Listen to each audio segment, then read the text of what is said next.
23 June কার্যক্রম নিষিদ্ধ আওয়ামী লীগের ৭৭তম প্রতিষ্ঠাবার্ষিকী। দিনটি ঘিরে দলটির নেতাকর্মীরা মিছিল, নাশকতা কিংবা উস্কানিমূলক কর্মকাণ্ড করতে পারে এমন তথ্য দিয়েছে গোয়েন্দা সংস্থা।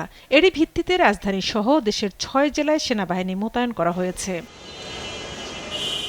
এ বিষয়ে সচিবালয়ের স্বরাষ্ট্রমন্ত্রী সালাউদ্দিন আহমদ বলেন, কার্যক্রম নিষিদ্ধ দলটির যেকোনো কর্মসূচি আইন বহির্ভূত, তাই আইনশৃঙ্খলা রক্ষায় প্রয়োজনীয় ব্যবস্থা নিয়েছে সরকার। কার্যক্রম নিষিদ্ধ যে মাফিয়া বাহিনী আওয়ামী লীগের কিছু অপতৎপরতা লক্ষ্য করা যাচ্ছে।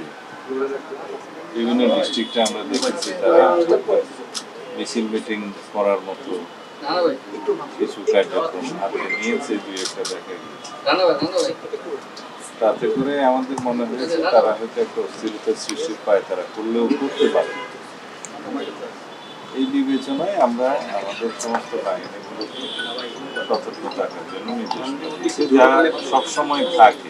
অন্তর্বর্তী সরকারের সময় মাঠে নামা সেনাবাহিনীকে ধাপে ধাপে প্রত্যাহারের মধ্যেই নতুন করে মোতায়েনের সিদ্ধান্ত নেওয়া হয়েছে। এটি পুলিশের প্রতি অনাস্থা নয়, সহায়তার জন্যই বলে জানান স্বরাষ্ট্রমন্ত্রী। আমাদের পুলিশ বাহিনী যে সমস্ত কৃতিত্বপূর্ণ কার্যকলাপ করেছে, অ্যাচিভমেন্ট আছে, সবগুলো যেন আমরা পুরস্কৃত করেছি। দুই একটা জায়গায় যেখানে একটু শৃঙ্খলাপন্থী কর্মকাণ্ড করেছে তাদেরকে আমরা পানিশ করেছি। এখানে আস্থাহীনতার তো কোনো বিষয় নেই। এ সময় জামায়াত ইসলামী সহ বিভিন্ন দলের কর্মসূচি নিয়েও কথা বলেন তিনি। শান্তিপূর্ণ কর্মসূচি পালন গণতান্ত্রিক অধিকার উল্লেখ করে স্বরাষ্ট্রমন্ত্রী বলেন, দলগুলোর আইনশৃঙ্খলা পরিস্থিতি অবনতির দাবি যথার্থ নয়। ডাটা, তথ্য, রিপোর্ট সবকিছু বিশ্লেষণ করে দেখুন, বিগত যে কোনো সময়ের তুলনায় অন্যান্য বৎসর এবং মাসওয়ারি অপরাধ চিত্র আমাদের এই সময়ে অনেক কম।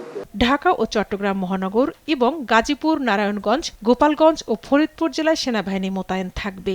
জননিরাপত্তা নিশ্চিতে আগামী ৩০ জুন পর্যন্ত মাঠে থাকবে তারা। ঝর্ণা রায়, দেশ টিভি, ঢাকা।